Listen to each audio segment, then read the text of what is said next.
of you who have been single for a long time, have you been frustrated? Have you found yourself in a frustrating position? Did you know that intimacy is better with a partner that you have been in a committed relationship with, whom you trust?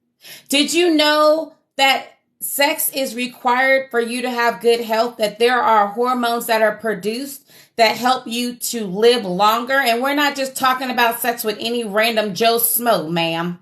We're talking about sex with a man who you're committed to, who you are in love with, who you trust. Did you know that, ma'am? I think a lot of women have been settling for just having a man in order to feel connected. And you have given up on attracting a healthy relationship. Who here feels like giving up on love? Say I. Who here feels like giving up because you have no idea what you're doing? Say I. Where you at? I have no idea what I'm doing. I feel like giving up. Just tell the truth and stay in class. All right, ladies, listen. Who wants to know how to guarantee that they can attract love in weeks instead of years? Say I. It takes a lot of courage to admit that you want love, even when you've experienced hurt. It takes a lot of courage. You know what I found with a lot of women who have stopped working down there because of health issues? Did you know that when your estrogen drops, it leads to health issues? A drop in estrogen increases your risk of diabetes, of hypertension, of heart disease, of vaginal dryness, of weight gain, of thyroid issues. There are so many things tied to your drop in estrogen. And did you know that when you're highly in your masculine energy, ladies, that it drops your estrogen and raises cortisol? And cortisol is a stress hormone. If you are high in your stress hormone and you are trying to date, you are a magnet to toxic relationships, or you are a repellent to healthy relationships. Because when a man sees you, what draws you to him, if he's a masculine man, a man who is in his healthy masculine energy, what will draw him to you is you being in your feminine. High feminine energy, 7 or higher, is what tends to draw in healthy masculine energy. So when he sees you, it is your masculine energy that draws him to you, and it's the attraction phase. And that's what triggers his testosterone. Your high estrogen, which is your high feminine energy, triggers his masculine energy, which triggers his testosterone, which is his sex hormone. And when his sex hormone, which is testosterone, is triggered, the pursuit begins. The pursuit begins. Now let's talk about the attraction phase for a second. Because some of you ladies actually believe that a man being attracted to you is a compliment. It's not. When he's attracted to you, ma'am, that's just him saying that he would be willing to have sex with you. That's it. If you're attracting narcissists and manipulative men, are you either an empath or are you a type A woman who is take charge, make it happen type of woman? Do you find yourself being that kind of I need to control my world type of woman? Because those tend to be the type of women that attract narcissists and or man babies. If you attract men, where's the ladies who seem to attract men who just want one thing? If you attract men who just want one thing, I'm going to go through it. I'm going to tell y'all. Who are the ladies who tend to attract men who only want sex from them? Say hi. Where are you? You notice that men come up to you, they just want sex. I'm going to tell you what that is. Because you get stuck in the attraction phase. You don't move forward. Men aren't interested in anything else but the attraction phase. All right, ladies, I'm going to tell y'all the truth. Y'all ready? Y'all want to hear it? Now, for those of you who are new, I want you to turn to your neighbor and I want you to say, I got my big girl panties and I'm ready to hear the truth. Ma'am, if you tend to attract men who are only interested in you for sex and that's consistent, then it's because either A, you have experienced sexual trauma and in your mind, connection is through sex. Your value has been linked to sex. And or B, you are sexually sloppy. What does that mean? you already radiate a lot of sexual energy. And think of a hose. If a hose had holes in the hose, water would spray everywhere.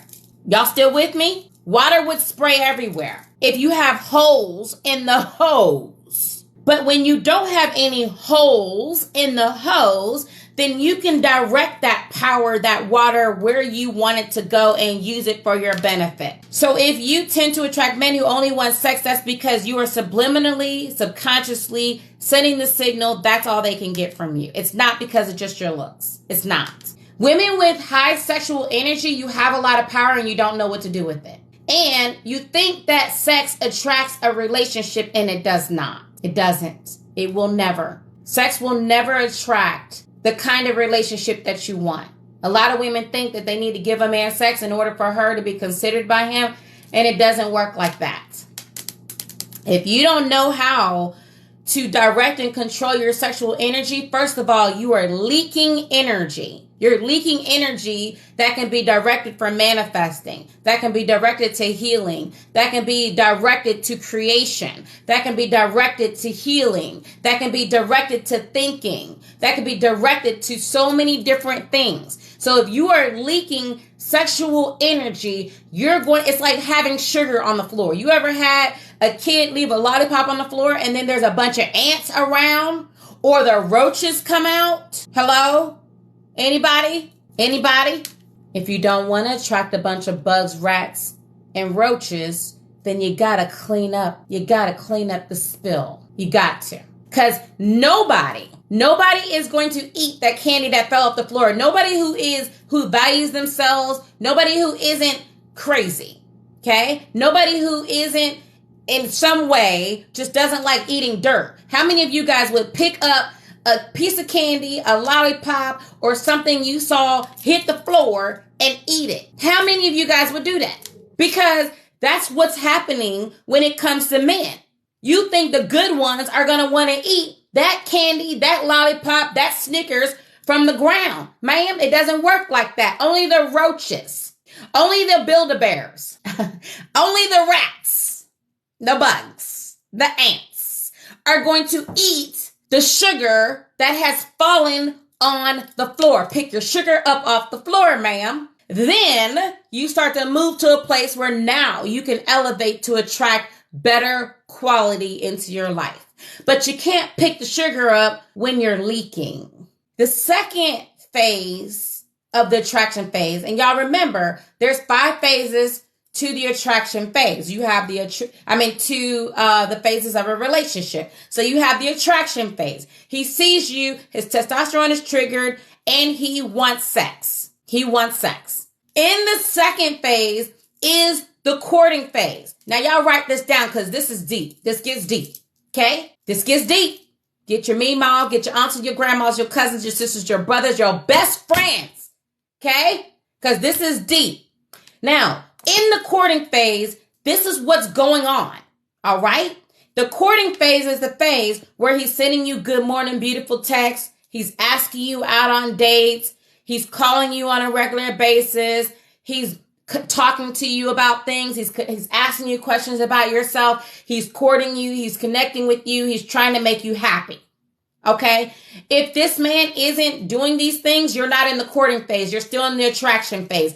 That means you are just the booty call girl. You're just the one night girl. You're just the sleep with girl. You're just the candies on the ground girl. He's an ant. He's a roach. You are dealing with a roach, ma'am. If he's not asking you out, if he is not trying to do the things to court you, then this is what I so affectionately call the Build-A-Bear. Don't pass go. Don't collect $200. Don't try to have the talk with him, ma'am. He is trash. Get the ants out the house. Spray raid. Do what you got to do, but get rid of the bugs. In the courting phase, as a man is courting you, that means that he sees value in you, potentially. Okay? He's still trying to get it.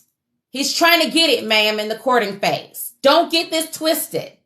When he's spending a week or 2 weeks or 3 weeks calling you, texting you, buying you flowers, taking you out to dinner, whining and dining you, ma'am, he is trying to get it. It's in his nature. It's built in his DNA. His testosterone drives him to the pursuit. According to Dr. Luann Brizendine, the male brain thrives off of competition. It's in them. They thrive off of it. So the real men that's in their masculine energy, they actually get a dopamine hit on the pursuit. I'm not talking about being like Fort Knox. I'm not talking about playing games. I'm talking about when a real man sees a woman who stands in her power, who knows her value, who doesn't surround her life and base her life on somebody else, or determine her value based on how somebody else sees her or how somebody else is attracted to her. But she's actually a woman that he has to work for, that he has to earn. It triggers dopamine. Dopamine is that feel-good hormone.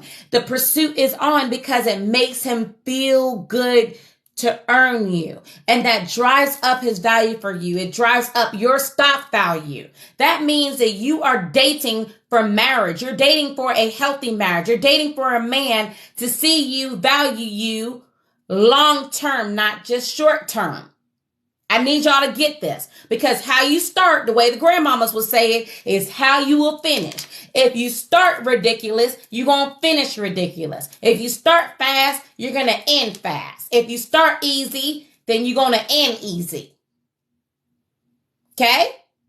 So when you're in the courting phase, if you're clear about what is driving him, then you can use it to your advantage. So when you're in the courting phase and this man starts to move you from the part of his brain that just sees an object, and it's not that he intentionally sees you as an object. They did a study where they were able to show men pictures of women who were sexy. And when he saw the woman who he was attracted to, the part of his brain that sees an object lit up. These men weren't saying brain that sees the object light up. Like literally on its own, that's the part of his brain that lights up. However, when he saw a woman that he was connected to, that he cared about, the region of his brain that sees something that it cares about lit up. In the beginning of the courting phase, you're a hamburger, ma'am. You're a hamburger. Him having sex with you is just as much pleasure as him eating a hamburger. It's not the same as it is with women. You got to understand that. When a woman's having sex, she's producing oxytocin. Oxytocin is a bonding hormone. It's the same hormone produced when a mommy has a baby that causes bonding to her baby. Okay? So when you release it, especially if you have a big hoe, if you have the big O, you know what I'm talking about. The big orgasm. If you have that, the bigger it is, the more oxytocin you're going to produce, which means the more likely you're going to bond with this man. He's getting a high, but the high is different for him. He feels good in the moment. He can give you that direct eye contact and everything. And you will think he is falling in love with you just like you're falling in love with him. Just because you shed a little baby tear, you think that he's feeling it on the inside. But no, ma'am, he's not. You're a Big Mac. You are. You're a Big Mac. It's what you are. Biochemically speaking. That's why you never ever have sex during the courting phase. When he starts to fall for you, his brain chemistry is going to change. A real master seductress? No. She doesn't let her control her. She controls her. She doesn't let her control her head. No, ma'am. No.